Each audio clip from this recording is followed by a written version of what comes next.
Magandang lalaki at babae po sa inyo lahat. Ako po, si Vic Garcia. Ako na po yung kapamilya, Avelyn Garcia, at ito ang Tulong ko pa sa mga global sa TFC, The Filipino Channel. Nandito na naman kami para bigyan kayo ng tulong, kaalaman para sa buhay na mas matagumpay, Mas masaya. at mas makabuluhan. Kapamilya, alam mo bang maraming tao ngayon ang hirap na sa napakaraming pagbabago sa buhay? Oo nga, ano? Kasi yung bago kahapon, luma na Nako. ngayon. Yung bago ngayon, luma na bukas. At mas marami pa hong pagbabago mangyayari. Good news po. Mamaya pag-uusapan natin kung ano-ano ang dapat malaman at gawin para hindi maiwan sa pagbabago ng panahon. Oo, makasakay, ano? At hindi maiwan. Sa ating episode na, Change Me If You Can. Pag-uusapan din natin mga habits of the rich, a financial literacy by Steve Burns. Yeah, maganda rin po yan. Kaya po abangan niyo po yan. Pero bago ang lahat ng yan, muli po bigyan niyo kami ng pagkakataong pasalamatan kayong lahat na patuloy sa pagsubaybay at panonood ng programang Tulong Ko Pa Sa Global. Maraming salamat dahil nakaka-energize yung mga sinasabi ninyong nakakatulong yung programang ito sa inyong mga buhay. Pero simulan muna natin ating programa ng Tulong Pampagana dahil ang paniniwala namin, one idea can change your life. O in this case po, one story can change your life. At ang kwentong pag-uusapan natin ay tungkol kay mommy at kay baby. Ay, gandang kwento ko to. Pero hindi po mommy at baby na tao. Mommy at baby camel. Pero alam niyo po, kahit kwento po to ng mga camel, ang laki po ng maunawaan at matututunan po natin dito pag pinakinggan natin. Correct. Ako tuwa sa kwentong ito eh. Kasi isang araw, tinanong ni baby camel si mommy. Mommy si camel. Mommy camel. Sabi niya, mommy, why do camels have humps? Maybe yung sa likod po ng mga camel, ano, bakit? Oo. The mother said, well, son, we are desert animals. We need the humps to store water and we are known to survive without water. Galing ni Mommy Camel, ano? Okay, anong nangyari? Baby said, okay, then why do we have legs, long and rounded feet? Daming tanong, ano? The mother said, son, obviously, they are meant for walking in the desert. Oo nga naman, di ba? You know, with these legs, I can move around the desert better than anyone does. Galing talaga ni Mommy Camel. O, nangyari? Sabi naman ni baby, okay, then why do we have long lashes or eyelashes? So, yung mga babae po dyan, mahilig magaling ng ano. Sila po, hindi na kailangan talagang mahabang eyelashes nila. Oo, sabi niya, sometimes it bothers my sight. Mother with pride said, naku, my son, those long, thick lashes are your protective cover. They help to protect your eyes from the desert sun and wind. Ang galing po talaga ni Mommy Camel, ano? O, ano na sunod nangyari? So after thinking, the baby said, oh, I see. So the hump is to store water when we are in the desert. The legs are for walking through the desert.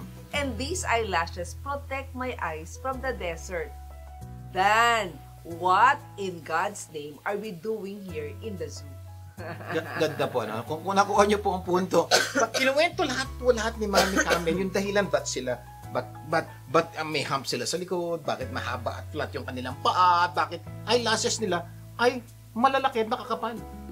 Get naman po ni Mommy Camel, yung turo naman po naman kay Baby lahat yun. Ang problema lang po, tanong ni Baby, kung ganun pala lahat ito ay para sa desert, bakit po tayo, Mommy, nasa zoo? Anong ginagawa natin dito? Ang ganda po nung tanong, pag-usapan po natin to at sigurado po kami, marami kayong matututunan na magpapaganda rin ng buhay nyo, kaya makinig kayo mabuti.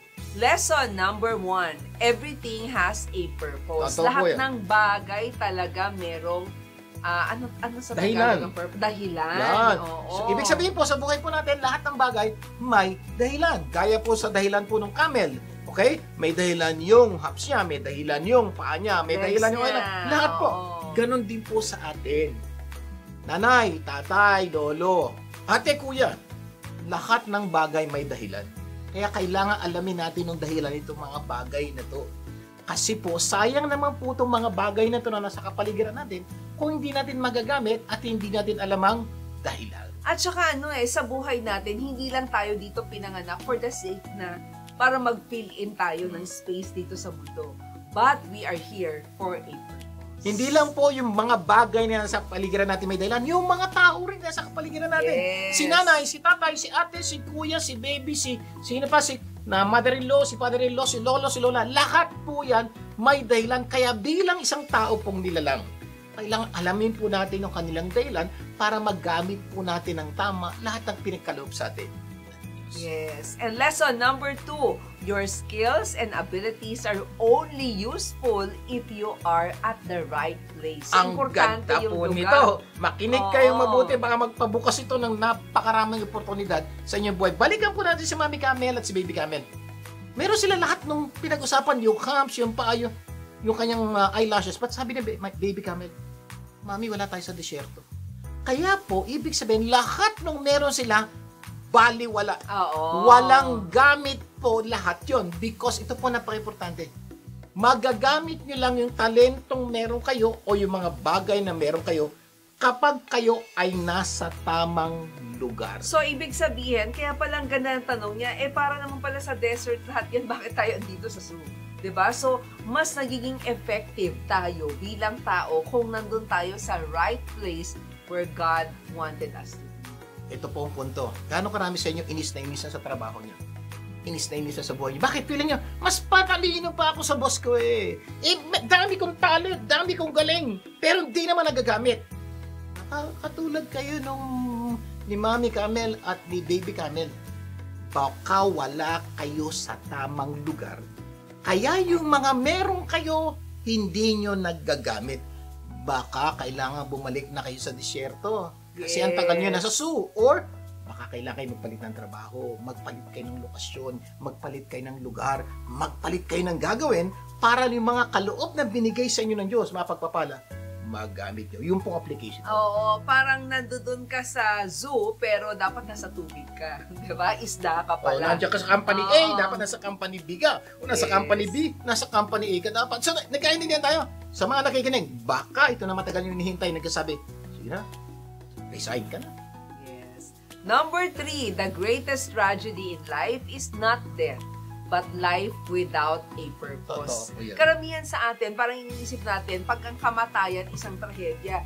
Hindi. Ang mas matinding trahedya ay nabubuhay ka nang wala kang dahilan. Gano'n karami sa inyo ngayon habang nanonood ng programa ito. Ikaw, ano dahilan mo ba't gumigising ka everyday? Ano kaya ang dahilan mo? Bakit ka kumakain na? Iba ho sa inyo, masakit po. Wala nang dahilan. Hinihintay na lang nilang kunin sila ni Lord. Ito po, saan tamaan yan? If you're not dead, you're not done. Ibig sabihin, hanggat hindi ka pa kinukuha ni Lord, may dahilan ka. Pwede ho ba? Hanapin nyo, itanong nyo, magpatulong kayo, hanapin yung dahilan nyo. Kasi sayang po yung bawat minutong nilalagay nyo sa mundong ibabaw kung hindi nyo alam ang dahilan. Kung hindi nyo talaga malaman, manalangin po kayo dahil sigurado po kami, may dahilan ng Diyos, ba't nabubuhay ka pa dito sa mundong ibabaw? Exactly. Number 4, to live a life with purpose, you must know your purpose. Kasi kanina sinabi natin na ang matinding trahedya sa buhay ay ang buhay ng walang dahilan. Oo, walang dahilan. Pero paano mo malalaman to live a life with purpose, you must know your purpose. Saliksikin mo, ano bang dahilan mo? Bakit ka nandito? Sabihin mo, nag-retire ka na, tapos ka na magtrabaho, ba't buhay ka pa? Ay, baka naman, gusto ni Lord, tulungan mo nanay, ang anak mo, ang apo mo, gabayin niyo sila. O, hindi naman nakikinig sa akin itong mga to. Baka naman, gusto ni Lord, araw-araw, dikit niyo po yung kamay niyo, panalangin niyo po yung mga tao, mahal niyo sa buhay. Sigurado po ako, ano man yan, may dahilan ka, ikaw empleyado ka, baka naman dahilan ni Lord, magnegosyo ka, kaya lang tagal-tagal mo, takot na takot ka, ayaw mong gawin isang bagay. Yung pala, doon pala yung pagpapalang hinahanda sa iyo ng Diyos. Exactly. Nako, sana marami tayo natutunan at i-apply yung mga ito sa ating pang-araw-araw na buhay para ma-unleash ang ating highest potential. Magbabalik pa po ang tulong ko para sa maglo. Huwag bibigyan. Tulong ko ipasa mo, gaganda ang mundo. Tulong ko ipasa mo, gaganda ang mundo. Nagbabalik ang tulong ko para sa Global Figures. Sige, bumalik. At Evelyn Garcia. Dadako na tayo sa ating tulong pampaganda ng buhay. Ang paniniwala namin, you don't become what you want, you become what you do continually. At dahil continually gusto namin kumanda ang buhay nyo, continually po magbabahagi kami ng mga tips na tunay na magpapaganda ng inyong buhay. Ang pag-uusapan natin ay habits of the rich versus poor. A financial literacy by Steve Burns. Ganda po nito, pag-uusapan natin yun. Bakit ba lang yung mayaman ng payaman, na mahirap, pera ng mahirap, pag hindi kayo mabuti, baka ito'y makasolve sa inyong mga financial problems right now, or baka ito'y makasolve sa problema ng inyong mga kapamilya. Yes. Number 1, rich people have the habit of believing they create their life. Poor people have the habit of believing life happens to them. Parang simple lang po, parang Oh. simple. Ang mga rich people daw, ang paniniwala po nila, they are victors. Oo. Sila gagawa ng kanilang kinabukasan.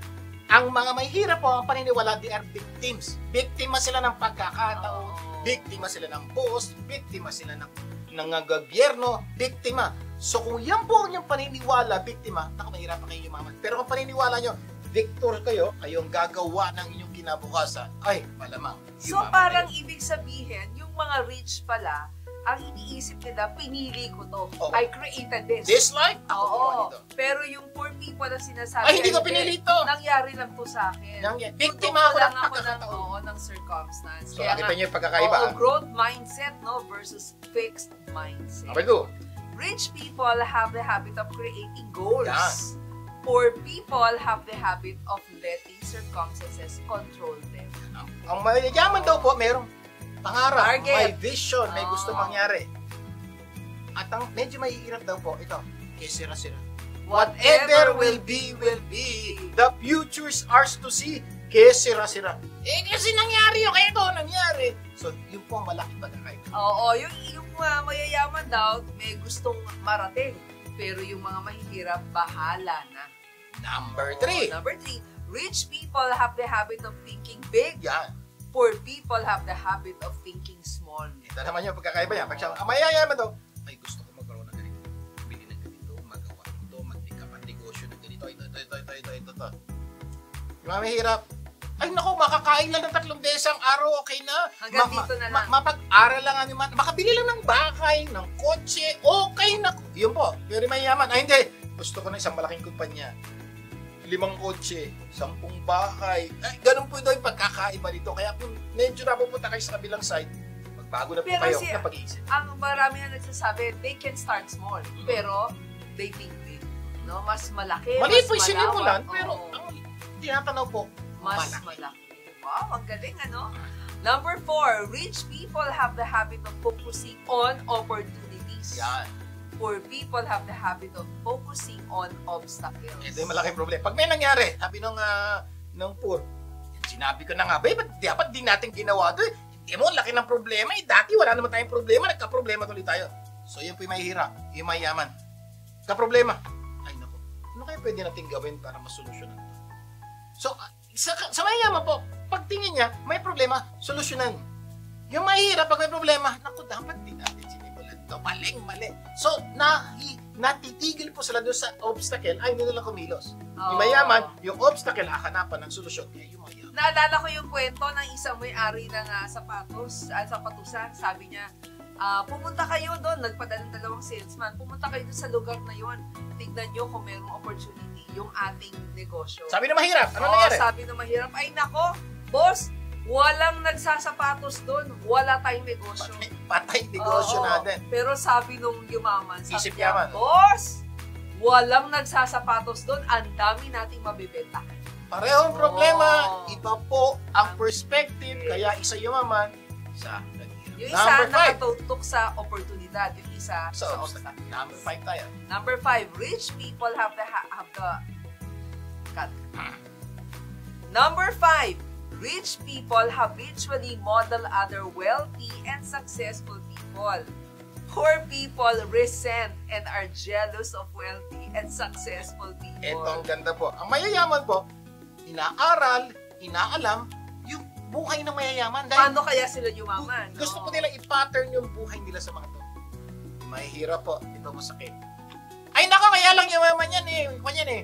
Kurap yan eh. Drug lord yan eh. Ganyan. So, sa lagay na alamin yung tama, hindi po gagawa po siya ng paraan para mapakitang mali sila. Tama siya. Ang problema siya yung mayaman, ikaw hindi. Totoo lang, ingit lang po talaga. Oo, o yung iba sisiraan pa dahil naiinggit sa pag-asenso ng iba. Number 6, rich people habitually sell themselves and their businesses. Poor people take selling and promotion. Yan. So normally, ito pa mayayaman. Okay.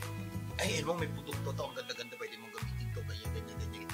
Every time po, pinapakita niya na may mga pwedeng kang bilhin, pwede kang gamitin para gumanda po. Ang poor pa pag nakita, nako, kanyan, medyo, di totoo yan. Malabo yan. Dapat hindi yan nagbebenta. Dapat, mupo ka lang sa santabi, pabayaan mo na yung buhay ko, huwag mo na akong bentahan. Ang problema po, tandaan niyo po, halos lahat po ng pera nanggagaling sa pagbebenta at pagbibili. Oo, kasi yung nga, poor people, parang hindi sinasabi na, naku, masama yan. Hindi maganda yung promotion. Pero yung isa, promoting the business. Kung masama ang promotion na. Number 7. Number 7, rich people get paid habitually based on results. Ano yung resulta, doon sila nababayaran.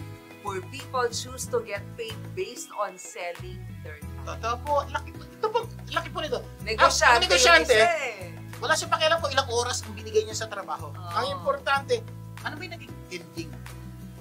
Ang mga empleyado ito reklamo. Ano pa naman yan? 8 to 10 hours ako sa trabaho, tapos ito lang ang sweldo. Ang binibilang po, yung oras na nilagi. Oo. Ang mayayaman, binibilang po kung ano yung naging resulta nung ginawa niya. Laking pagkakaiba po. Ano ba? Oh, number 8, rich people have the habit of creating cash flowing assets.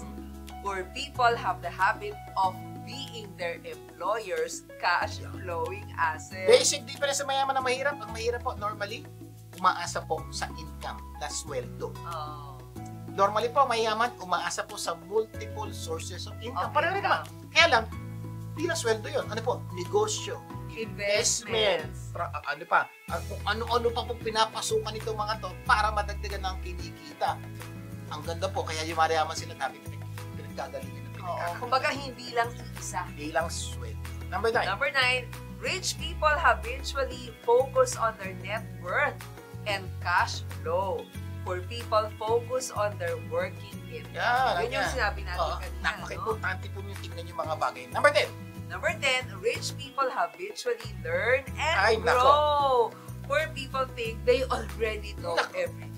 Alam ko na yan. Yan po ang problema eh. Yung mahirap, ay, alam ko na yan. Okay, ayoko nang gawin yan. Oy, Ayaw na mag-aral. Mayaman po. Mayaman na yun ha. Paano malalaman? Ano pwede natin na seminar? Pabasa naman ang libro. Ano gagawin ko? Ayan po siya. Ito pa, rich people habitually win by making their money work hard for them through investing, business, and assets. Poor people work hard for their money. Again, malaki pong pagkakaiba. Kaya yung mayaman sila, payaman ng payaman. Investment po, ibig sabihin nun, habang natutulog ka, dumadami pera mo. Oo. Ang mahirap po, habang natutulog, dumadami utang niya. Bakit? Kasi po, nangutang, so everyday ho, dumadami ang utang. Yung po, napakaraming pagkakaiba ng mayayaman at mahirap. Sana po, by this time, malaman nyo na yung mga dapat yung baguhin para lumanda. Sana marami tayong natutunan sa ating pinag-usapan. At mamaya sa tulong dagdag kaalaman, usapan natin ano-ano ang mga dapat malaman at gawin para hindi maiwan sa pagbabago ng panahon. Magbabalik pa ang tulong ko para sa Mo Global. Huwag bibili. Tulong ko ipasa mo, gaganda ang mundo. Tulong ko ipasa mo, gaganda ang mundo. Nagbabalik ang tulong ko, pasa mo global, figure siya. At Abilene Garcia. Dadako na tayo sa tulong dagdag kaalaman. Kung saan hanap tayo ng paraan para mas madagdagan ng ating kaalaman. Okay, alam niyo ba, maraming tao ngayon ang hirap na sa napakaraming pagbabago sa buhay. Oo hindi lang naman sa buhay, pati sa mga cellphone, nagbabago may buhay Nataya. na, di ba? Dati marami kang pera, ngayon konti na lang. Dati baon ka sa utang, pero may nagpapautang. Pero ngayon, wala nang gustong magpautang. Baon ka pa rin sa utang. Yan, Oo. pagbabago yan ha. Dati hindi ka nangungutang, ngayon nangungutang ka na. Oo, pagbabago rin yan. Dati mahal ka ng asawa mo. Naku, ngayon hindi Naku. na. Dati mahal mong asawa mo, ngayon hindi na. Problema, pagbabago yan. Dati may karelasyon ka, ngayon wala na. Nag-break na kayo. Yung iba nag-divorce. Yung iba, sumakabilang buhay na. Yung iba, sumakabilang bahay na. So, ang daming pagbabago, di ba? Yung mga may edad na, mga lolo-lola. Oo, yung iba sa mga empty nesters. Dati maraming tao sa bahay, maingay, di ba? Ngayon, kayong dalawa na lang. Oo. Dati malakas pa. Malakas ka pa. Ngayon, mahina ka na. Dati wala kang sakit. Ngayon, paragi ka nang nakaratay sa ka. Pagbabago lang yan. Pagbabago yan. At napakarami pang ibang pagbabago. Ano kaya ang susunod na magbabago? Mga pagbabago, dati pumupunta ka sa gasoline station para magpakarga ng gasolina. Oo. To some of us right now, wala na. Nasa bahay na lang. Sasaksak na lang sa power. Bakit? Kasi may electric car na. Iba ngayon, dati pagpunta, sakay mo ng taxi, may driver. Oo. Sa ibang lugar ko sa Amerika ngayon, pag sakay mo ng taxi, walang driver. Tumatakbo. Ang dami po talagang pagbabago. Ang pag-uusapan natin ngayon ay ano-ano ang mga dapat malaman at gawin para hindi maiwan sa pagbabago ng panahon. Sa ating episode na, Change me if you can. Kasi nga po, ang mundo po nagbabago. At pag hindi nyo pinaral kung paano magbago, maiiwan po kayo ng panahon. Sample po, marami pong may trabaho ngayon, mawawalan ng trabaho sa mga susunod na taon. Oo. Iba ho, sa susunod na buwan lang, dahil pagbabago ng panahon, marami na pong trabaho ng tao, kinukuha na po ng computer. Oo. Marami po dating ginagawa natin, kinukuha na po ng AI. Alam niyo, AI, Artificial Intelligence. Yun nga lang po, taxi, dati may driver, ngayon wala na. Sa factory, dati may factory worker, ngayon robot na. Automated na. Pag hindi tayo natutong magbago sa pagbabago ng panahon, maiiwan po tayo at malungkot po pwede.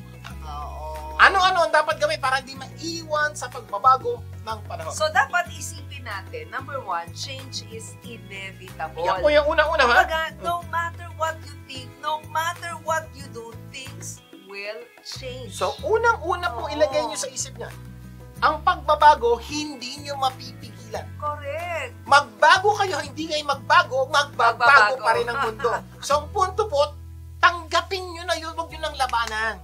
Ang pagbabago ay hindi nyo mapipigilan, mangyayari yan, kaya huwag nyo labanan, at pag ganun po ang isip nyo, may laban kayo. At pwede mo nga, sa petsa na nga lang hindi mo pwedeng pigilan. Bukas iba na ang petsa. Hindi na mauulit yung petsa ngayon at petsa bukas, di ba?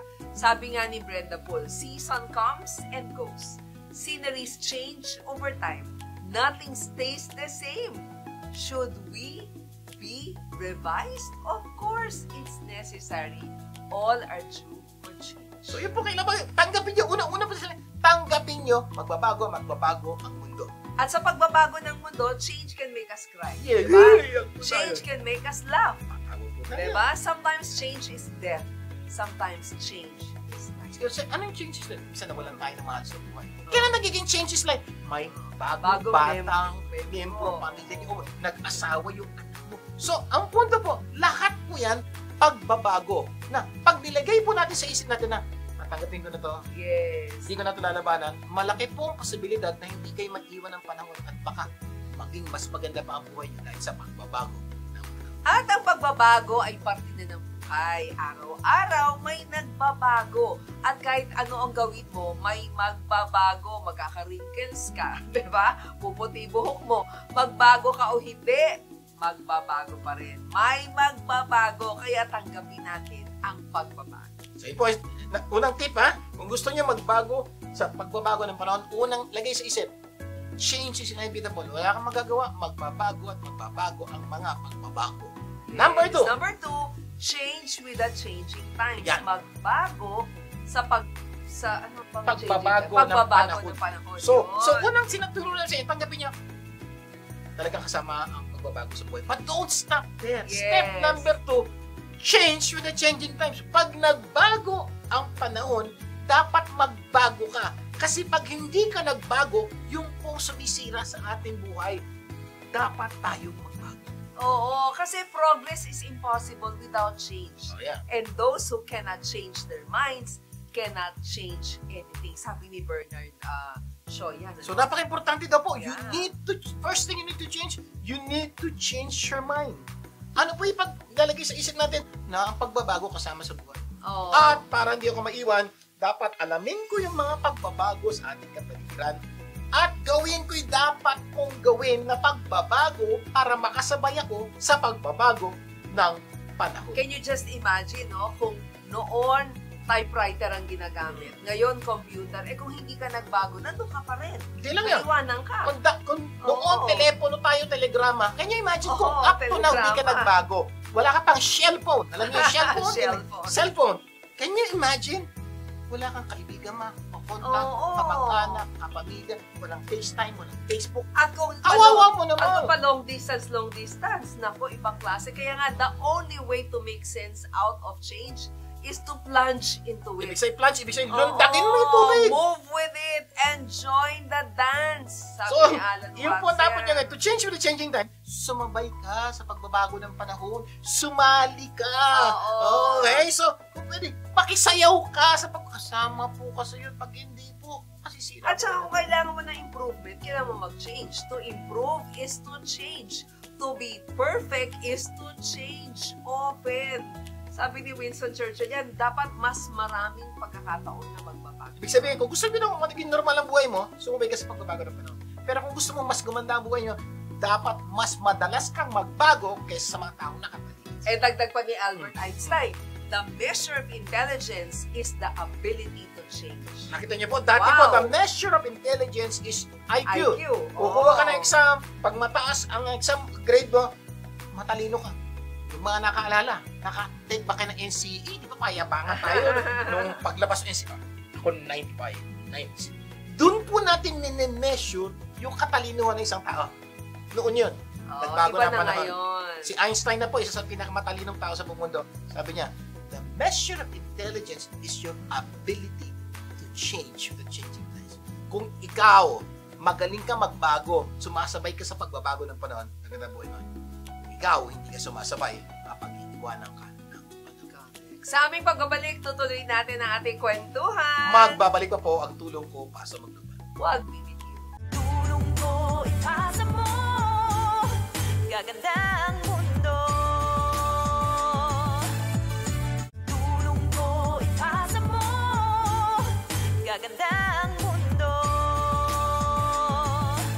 Nagbabalik ang tulong ko para sa maglubad. Vic Garcia pumalik. At Abeling Garcia, bago natin pagpatuloy ang topic, magbibigay tayo tayo sa musical hair tips ni Jane Maganchang ng Jane Rockstar Salon.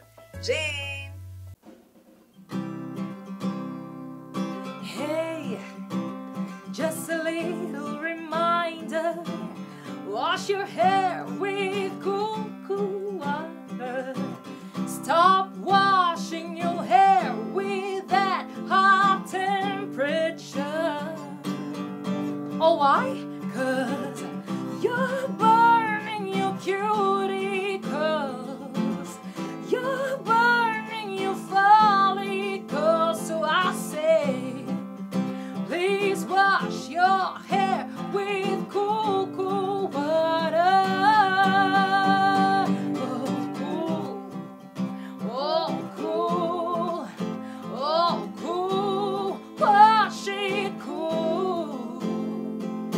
Let your voice be heard by the way your hair speaks at Jane Rockstar Salon. You can be home. Maraming salamat, Jane. Until next time. This time, itutuloy na po natin ang pagsagot sa tanong natin. Ano nung dapat malaman at gawin para di maiwan sa pagbabago ng panahon. Sa ating episode na, Change me if you can! Okay, reveal na tayo. Ano na pag-usapan natin Sabi ngayon? natin Number 1. kanina, number 1, change is inevitable. Ang pagbabago ay parte ng buhay. Araw-araw may nagbabago. At kahit ano man ang gawin mo, may magbabago. Magbago ka man o hindi, magbabago pa rin ang panahon. May magbabago talaga, kaya tanggapin mo na ang pagbabago. Number 2, change with the changing times. Magbago sa patuloy na pagbabago ng panahon. Kasi po, pag hindi ka nagbago sa patuloy na pagbabago ng panahon, no, maiiwan ka at masisira ang buhay mo. Ayaw natin mangyari yon. Kaya, step number 2 na dapat yung gawin, change with the changing. Paalala ka namin kanina, the only way to make sense of change is to plunge into it. move with it, and join the dance. So, number 3 tayo ngayon. Number 3, change before you have to. Ulit. Ito. Oh. Sa Tagalog ito, sabi natin, change with the changing times. Okay yun. Oh. Pero alam niyo bang may mas maganda ron? Ano yun? Change before you have to. Sa Tagalog, magbago ka na, bago ka pa, kailangan magbago. Ha? Napakaganda po. Ito po ang sikreto ng matatagumpay at mayayaman na tao sa buong mundo. Bago pa lang kailangan nila magbago na sila. Yes. Paano yan? If you want to be a follower, change with the changing times. But if you want to be ahead, don't wait for the time you need to change. Change before you need to change. Sample lang pa para maintindihan. Okay. So, tayo po ay mga tao, dati typewriter. Nagpalit ng computer. Mali tayo. Okay. So, ano nangyari? Sumunod tayo sa pagbabago ng panahon. Okay po yan. Alam niyo ba, sino isa sa pinakamayamang tao sa buong mundo? Si Bill Gates. Si Apple, si Steve Jobs. Steve Jobs. So, Bakit po sila yumaman? Wala pa pong computer, nag-isip na sila ano dapat magawin. So sila po yung nagbago. Okay? Nag-ship sila sa computer. Sila nag-design, gumawa, and everything. So, hindi pa nagbabago pa noon, binago na nila, nauna sila. Kaya nung ilabas nila yung produktong ito, dami gusto bumili. So tayo, we follow. Kaya tawag sa atin, follower. Okay. Ano tawag kay Bill Gates at kay Steve Jobs? Sila yung mga pioneers. Ibig sabihin, sila yung nauna. Kadalasan po yung mga nauunang magbago, bago sila magbago, yun. Kaya pala sabi ni Brian Tracy, sabi niya, you must be the master of your own destiny rather than slave to change. Diba? Kasi po marami po sa atin, we're slave to change. Pag nagbago yung mundo, magbago tayo. Nagbago yung kapatid, magbabago tayo. Tawag po natin, follower. Hindi po. Ang turo po, dapat ikaw yung unang magbago. Tingnan niyo po kaya. Ang pinakamayaman na tao sa buong mundo si Elon Musk. Bakit? Nagbago Sanay, Oo. tanggap na po natin ng Change kotse before. dapat tumatakbo ng gasolina at diesel. Sabay lang tayo. Pili tayo ng kotse na tumatakbo sa gasolina at diesel. Sabi ni Elon Musk, hindi. Magbabago ako hanggat di pa kayo nagbabago. Binago niyo po ang mundo. Nag-electric Electric car. vehicle po. Ngayon po. Eh, hindi lang yan. Siya pa yung nag-pioneer ng FSD, Full Self-Driving Vehicle, di ba? Kaya makikita mo marami ng mga taxis ngayon, di ba? Sa San Francisco na self-driven na. Nagdadrive mag-isa. So, ano application po natin sa buhay natin? Kayo po, nagtatrabaho kayo ngayon. Gusto niyo gumanda buhay niyo? Sensor. Dapat po, huwag niyo hintayin sabihin sa inyo, boss mo, bago ka.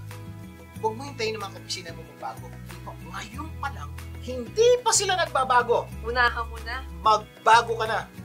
Unahan mo na. Gawin mo na yung mga dapat mong gawin. Makikita mo, magbabago ang kinabukasan mo. Yes. Bakit? You change before you need to change. Yan ang paniniwala ni Mahatma Gandhi noon pa. Be the change that you wish to see in the world.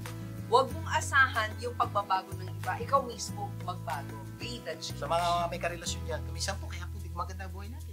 Pag nagbago na yung asawa ko, magbabago rin ako. Pag nagbago yung anak ko, magbabago ako. Pag nagbago yung magulang ko, pag nagbago yung boss ko, hindi po. Ito po yung sinasabi natin. Hindi mo pa kailangan magbago ka na.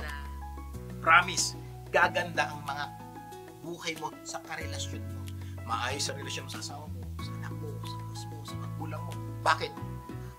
Paano magbago? Isa, patuloy ka manood at makinig sa program. Tama. Number 4, accept what you can and cannot change. Ayan. Dapat tanggapin mo kung ano ang kaya mo at hindi mo kaya. Tandaan niyo po ito, hindi lahat ng bagay kaya nating baguhin. Meron pong mga bagay na hindi natin kaya baguhin. Yes. Kaya po, importante po na kailangan malaman mo alin. Kasi the worst thing that can happen is, binabago mo isang bagay na wala kang kaya ng baguhin. Mapapagod ka, may inis ka lang. Ang masakit po, yung mga dapat mong baguhin, hindi mo binabago. Kaya hindi nang gumaganda buhay mo. At marami pong tao ganyan ang buhay.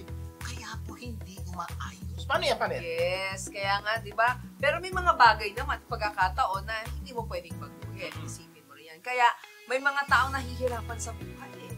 Di ba? Yung mga hindi nila kayang baguhin, yun ang binabago nila. Labo mo. Di ba? At yung mga kaya nilang baguhin, yun ang hindi nila binabago. Siguro siya sabi niya, Sir, ano yung mga binabago ko na hindi ko kayang baguhin? Dapat kong baguhin na hindi ko binabago. Sample po. Sample. For example, may problema kayo mag-asawa. Meron? Meron. O, meron ka problema sa karelasyon mo. Sino man yan? Anong palagi nasa isip mo? Kung magbabago Magbago lang siya. Gaganda buhay namin. Ito ang problema. Hindi mo kayang bagoy sa kaya mo bagoy sarili mo. So my point is this. May problema kayo mag-asawa, dapat tanong mo, ano ba'y kaya pwede kong baguhin para gumanda ang relasyon natin? Tandaan mo, kaya mong baguhin sarili mo, yung asawa mo hindi. So yun ang baguhin mo. Yung iyo lang, kung mo naintindihan yung sa asawa mo na, gawin mo, ayusin mo, baguhin mo yung sarili mo, makikita mo, magkakaroon ng pagbabago ang iyo. Naalala ko yung isang panalangin. Di ba? Sabi nga ng panalangin na yun, yung prayer for serenity. Di ba? God, give me grace to accept with serenity the things that cannot be changed. Courage to change the things which should be changed. And the wisdom to distinguish the one from the other. Yun na po pinakasekreto. Kailangan po panalangin nyo kay Lord. Lord, alin yung kaya kong baguhin at hindi ko kaya? Oh. Pag yun, nagkaroon ka daw ng ganong wisdom, pangunawa, malaki daw po ang posibilidad na magbago buhay mo. At magbago ang kapaligiran mo. Kasi nga po, naalaman mo na at ginawa mo ng baguhin yung kaya mong baguhin at tanggapin yung mga hindi mo kaya. Kaya sana matanggap natin na may mga bagay na hindi natin kayang baguhin. At may mga bagay na kaya nating baguhin. Yung mga kaya nating baguhin, baguhin na natin. Pero yung mga hindi natin kayang baguhin at wala na tayong magagawa, pabayaan mo nang magbago yung mga dapat magbago. For example, relasyon na din po. So, may mga pagkakataon, nagagalit ka sa asawa dahil mali niya ginawa. Take note, kaya mo baguhin yung mali niya ginawa? Hindi. Hindi. Kaya mo baguhin, huwag ka magalit sa asawa. Kita niyo po, Oo. yung kaya mong gawin yun. Pag ginawa mo yun, instantly magbabago po. At wala mo namang baguhin yung hindi mo kayang baguhin. Talaga naman. Maiinis ka lang at masistress ka sa buhay. Sabi nga, frustration is the result of wrong expectation. Kaya po na-frustrate tayo sa Oo. buhay. Ba't kasi ganito? Ba't kasi ganito? Ba't kasi siya Oo. presidente? Ba't kasi siya yung governor? Ba't siya kasi... Right now, hindi mo kayang baguhin yan. Baguhin mo na lang yung pananaw mo sa kanila. Oo, kahit asawa mo yan, hindi mo kayang baguhin ang masamang pagtrato ng asawa mo, kapamilya mo sa'yo, pero kaya mong baguhin ang pagtrato mo sa kanila. Dali. Hindi mo kayang baguhin yung masamang pagtrato ng mga kasama mo sa trabaho. No, pero kaya mong baguhin yung pagtrato mo sa kanila. Galing ano? Ganun din, hindi mo kayang baguhin kung galit sila sa'yo, pero kaya mong baguhin na huwag magalit o patawarin sila. Simple Oo, po, ano? diba? Sana mag-get po natin to. Promise, gaganda po yun. Paalala ni Zig Ziglar, you can't change what's going on around you until you start changing what's going on within you. Sabihin po, you want to change with the changing times? Change yourself. Kaya kung gusto mong may magbago sa kapaligiran mo, dapat may magbago muna sa loob. Ay, grabe. Mamaya itutuloy pa po natin ang ating kwento. Magbabalik pa ang tulong papasa mo global. Wag, baby. Tulong ko, ipasa mo. Gaganda ang mundo. Tulong ko, ipasa mo. Gaganda ang mundo. Nagbabalik ang tulong ko, pasa mo global, figure CM. At Avelyn Garcia, bago natin pagpatuloy ang topic sa araw na to, magbibigay daan muna tayo sa usapang life insurance mula sa Outstanding Living Benefits Specialist na si Gina Criste. Gina! Kapamilya, nandito na naman ako. Sa buhay, lahat tayo nasa flight. Lahat abala, flying high, enjoying life, and thinking, this is great! Wala namang problema. Pero paano kung biglang may flight emergency? Or worse, biglang kailangan mo ng emergency exit? Here's where your financial parachute comes in. Kung bigla kang mawala ng financial stability dahil sa critical illness, hindi mo naman laging kayang solusyonan mag-isa, di ba? Gusto mo man makatakas sa problema at tumalon sa ere, pero hindi pwede. Tatalong ka ba ng walang parachute? Hindi, di ba? Kaya andyan ang living benefits. Parang financial parachute na laging ready in case of emergency. Imagine nilang ito. Kung wala kang insurance with living benefits at bigla kang nagkasakit, no income pa, Para kang lumundag sa ere na walang parachute. Ouch! Yan, besh. Good luck na lang sa landing mo. Pero kapag meron kang living benefits, hindi ka magpapanik. Alam mo na may soft landing waiting for you. Tutulungan kang hindi bumagsak sa financial hardships. O ano, intensified ang support mo, di ba? So, next time na may mag-offer sa iyo ng life insurance with living benefits, huwag kang defensive. They're giving you a financial parachute. In case life throws you out of the plane, you have something to soften the blow. You'll be glad you have it. Ito po si Gina Cristina, handang tumulong na mabigyan ka ng financial parachute.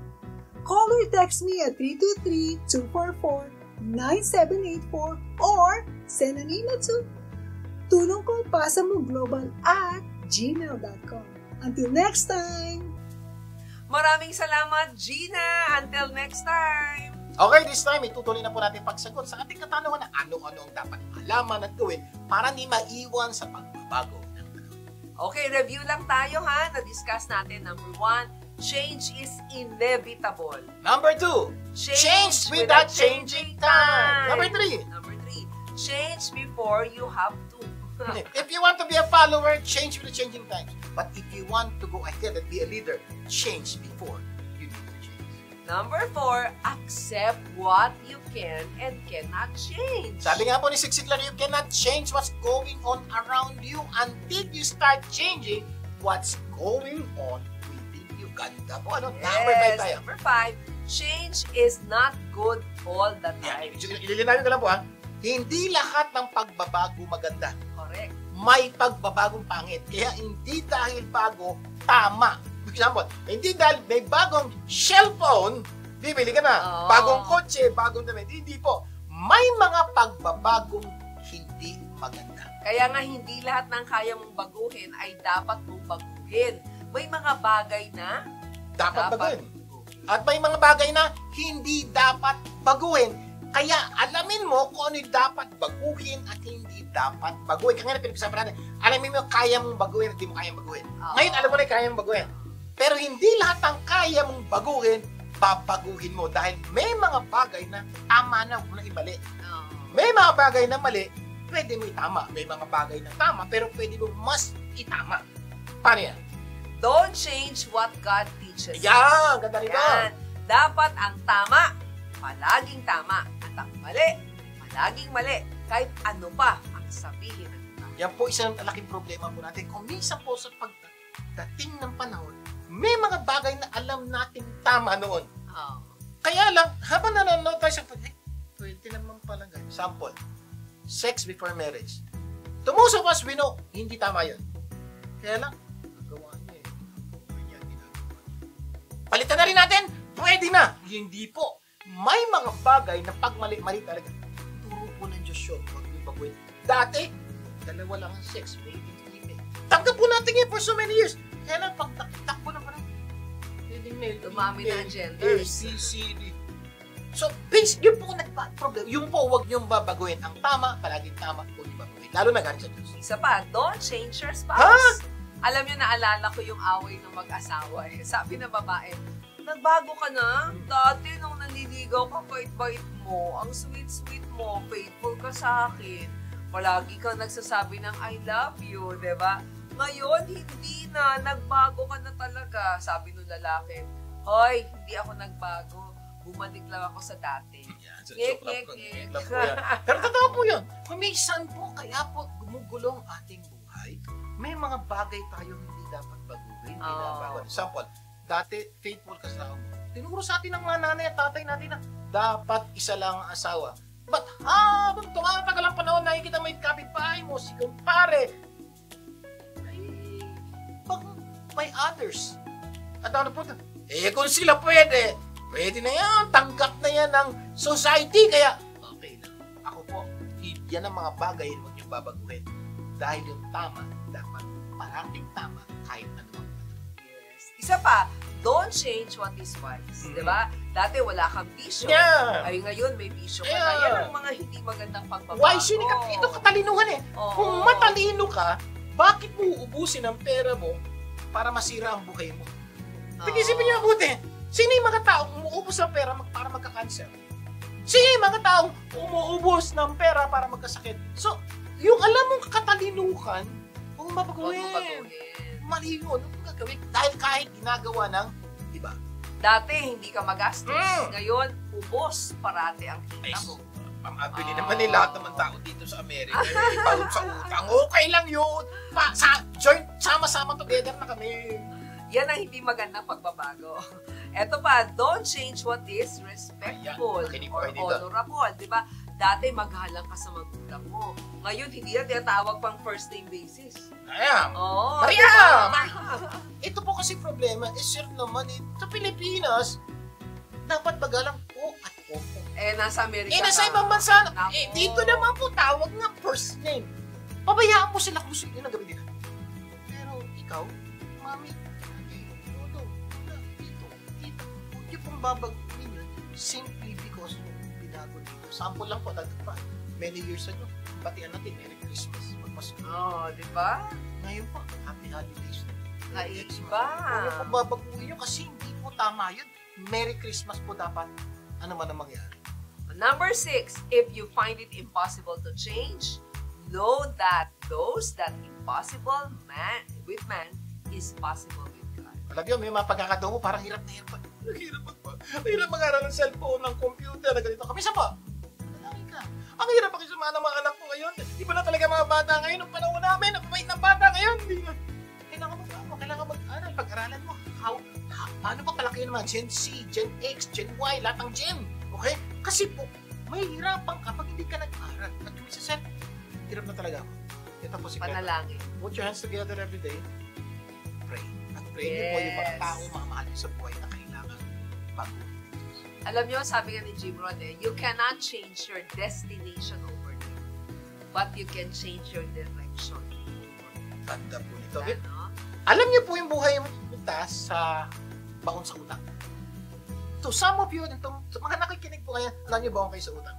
At pag nagpatuloy kayo nito, talagang darating nga sa punto, lubog na kayo sa utang. Yun po yung destination nyo. Oo. Mahirap pong baguhin yun instantly. But you can change your direction instantly. Ito yung pupuntahan mo, turn around. Magbabago na kagad ang direction mo and eventually, unti-unti, magbabago na ang destination mo. Bakit? You simply change the method. Ganda po na. Naku mga kapamilya, sana po ay ma-apply natin to. Sa dami ng pagbabago sa ating buhay, iwasan na natin ang magreklamo, magalit, iwasan mainis, mag-away, at iba pa dahil hindi naman yan ang nagpapabago sa ating buhay. Ang dapat natin gawin ay manalangin sa Diyos na ang lahat pwedeng mangyari. Posible sa Diyos ang imposible sa tao. Dahil po sa Diyos, wala po imposible. Dahil ang ating Diyos po ay Diyos ng lahat. Oo. Sabi nga nung na-diagnose yung anak namin with autism, sabi ng doktor, no cause, no cure. Anong gagawin mo kapag sinabi sa'yo yan? Diba? Sige. Ma-depress ka. Pero niwala kami sa Diyos ng lahat ng himala na yung imposible sa tao, posible sa Diyos. Kaya kami ay lumapit sa Kanya at At unti-unti po nakita namin pagbabago sa aming anak. At ngayon po, nakatapos siya ng pag-aaral. Yes. Tapos po, natrabaho po siya na maayos. Yes. Pero sabi ng doktor, wala nang pag-asa yan. Pero sabi ng Diyos, walang imposible. Kaya ano man ang iyong pinagdadaanan, huwag ninyong kakalimutan ng Diyos na nagmamahal sa inyo, na handang tumulong sa oras ng pangangailangan. Sana marami po kayo natutunan sa mga pinag-usapan natin sa araw. At next week, marami pa tayong pag-uusapan na magpapaganda ng ating buhay. Manalangin po tayo. Amang nasa langit, thank you po. Maraming po salamat sa pagtuturo sa amin. Kailangan kami magbago sa maraming bagay. At may mga pagkakataon po na hirapan kami magbago. Panginoon, tulungan po kami kung magawa po namin ang mga dapat namin gawin para mas gumanda ang aming buhay at ang aming pagmamahal sa inyo. Pagpalain niyo po lahat ng Pilipino saan mang sulok ng mundo. Namin sa pangalan ng Jesus. Amen and amen! Laging tandaan kung ano man ang naitulong ng programang ito, ipasa mo naman sa iba. Imbitahin niyo po ang inyong mga kapamilya na tumutok sa programang ito sa susunod natin. At At sama-sama natin pagandahin ang ating At buhay. ng mga mahal natin sa buhay. Ako po yung kapamilya, Vic Garcia. Ako lang po si Abeline Garcia. Laging tandaan, Sa tulong ko pa sa Maglobat, gaganda ang mundo. Tulong ko ipasa mo. Gaganda ang